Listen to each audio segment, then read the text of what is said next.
The August 20th update. Kind of a weird time for an update in the evening here, but hey, it's here nonetheless.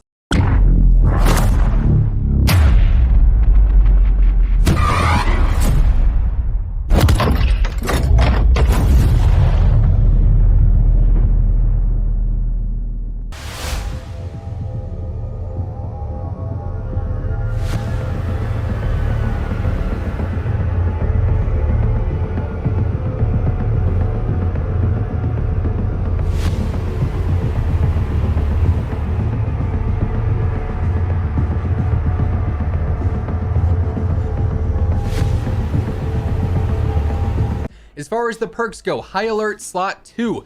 This perk will now allow the player to hear footsteps of enemies using the Dead Silence field upgrade. This change only applies to Warzone, so now High Alert is actually able to counter Dead Silence in Warzone. Now, personally, I still think Dead Silence needs to have the entire spawn rate reduced, just like we have with Stopping Power. Now you find Stopping Power and you're like, okay, I gotta use this smart because I'm not gonna find it in the next chest I open, right? You really have to be a lot more, careful and cautious when using Stopping Power because it's a pretty rare find.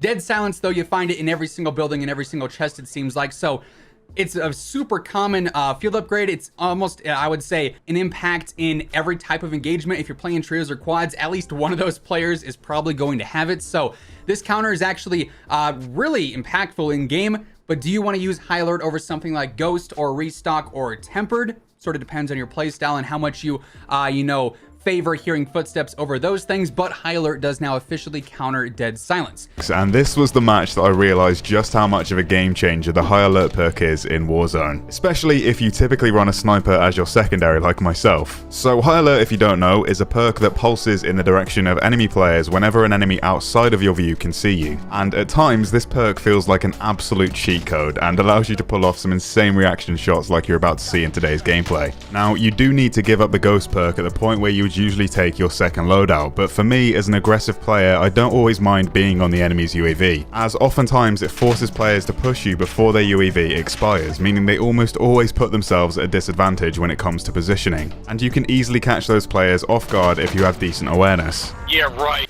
There were also several bug fixes in this update. They fixed additional collision issues, which they seem to fix in every single update. This is just basically areas on the map where you can shoot into them and they'll actually block bullets even if you can see right past them. A good example of this is various ledges that you mount on. Sometimes you're shooting into the ledge instead of past it because it's got a barrier issue. So they fixed more of those. They fixed an issue causing the ZRG 20mm scope glass to appear white while held in idle position. They fixed an issue preventing players from accessing the store tab while using the Warzone client in languages other than English. They fixed an issue related to the puncture wound nail gun blueprint dynamic icon, an issue that caused the Fennec to ignore its proper ballistics trajectory. So they basically just nerfed the Fennec back to where it should have been. In the last update, they were supposed to buff the velocity by 13%, and I believe JGod went ahead and tested it, and it was actually 1300%, so 1,000 times what it should have been, or 1,000 more than what it should have been. So that's back to normal now. The Fennec will be semi-decent for close range still, but not super competitive in my opinion. They also fixed an issue preventing players from applying a sticker to the cane, and an issue relating to gifting the Season 5 Battle Pass. But most importantly with this update, we have a bit of weapon tuning. It is specifically focusing on the assault rifles. On the C58, they actually increased the recoil even more, which I won't lie is a bit of a bummer because the recoil was already a bit of a skill gap with that weapon. They reduced the max damage range by 7%, which again, kind of unfortunate. The ADS speed was decreased by 3.4%, and the bullet velocity was decreased by 8.1%. So the C58 is now going to be less effective at a longer range. It's going to be harder to stay on target at a longer range. All around, for medium range fights, it could probably still be decent. The velocity decrease is going to be semi-impactful on that, but for longer range fights, it's definitely less ideal than it was before. This, I feel like, is going to allow the Cold War AK-47, and I would even say like the QBZ, the AMAX, and some other, top tier rifles that weren't necessarily the go-tos to be a bit more competitive in the long range meta. On the EM2, which was just added in last week with the Season 5 update, they reduced the base optic ADS speed by 21%. I'm sure if you picked up the ground loot EM2 and your ADS, you realize that it took you 19 years to go from normal just hip fire to actually ADSing with that default scope. So that's no longer going to be incredibly slow. That said, I'm still not a super big fan of the scope. I'd recommend running like a 3 times or a 4 times or even a 2 times on there for most engagements, even a red dot if you want to use it as sniper support.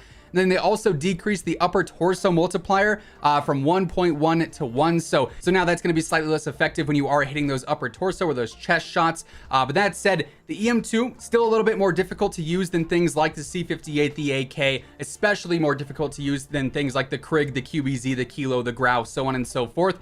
It takes a lot more skill to land shots over range with the EM2, but the headshot multiplier is insane on that thing, and even the base damage to the head and to the chest and to the other parts of the body is still very competitive. So while it's going to be slightly less effective to the upper torso, I still think it's probably going to be the best ranged rifle if you can land your shots. The keyword there is if you can land those shots, and I honestly would take that over the C58 now because this nerf here. And then when it comes to the Krig, the minimum damage was decreased by 1 from 26 to 25. The maximum damage range was decreased by 7.2%. So overall, the Krig is not going to hit as hard, especially over range now, but I still feel like it needs a recoil nerf. I'm surprised that we don't see that in this update here. The reason the Krig is so popular right now and the most popular weapon in all of Warzone is because it has decent damage. It's going to be slightly worse now over range, of course, but it also takes nothing to use. It is a straight laser beam. It has no recoil. It is point and shoot, and you're going to hit your target. So hopefully in the future we get a slight nerf to the Krig's recoil. I feel like this is still going to be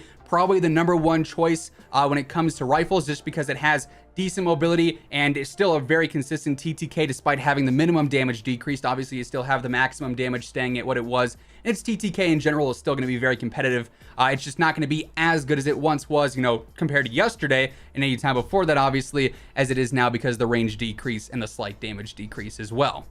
Also, this update seemed to have broken some of the loadouts and created class options. Now, basically, sometimes all of your weapons will appear as the same Cold War weapon on the menu. Raven did tweet out they are aware of that, and they're going to fix this here pretty soon. So just a heads up, if you run into that issue in game, it is being looked into, and it'll probably be fixed here, I would assume, before the end of the day. But definitely a surprise update, not a big one, but it does have some pretty big impacts on gameplay. The C58 was definitely the rifle of choice for a lot of higher skill players and pro players. It might switch over to the EM2 now. I've been loving the EM2 personally. I'm also glad we didn't see any changes to the OTS because I've been loving that recently, but I wouldn't be surprised if that happens at some point in the future. And now, obviously, we also have the counter to Dead Silence 2, which is definitely going to shake things up and make Perk 2 even more competitive compared to what it already was, which I would say is probably the most competitive it's been in a long, long time. But that's going to do it for this video.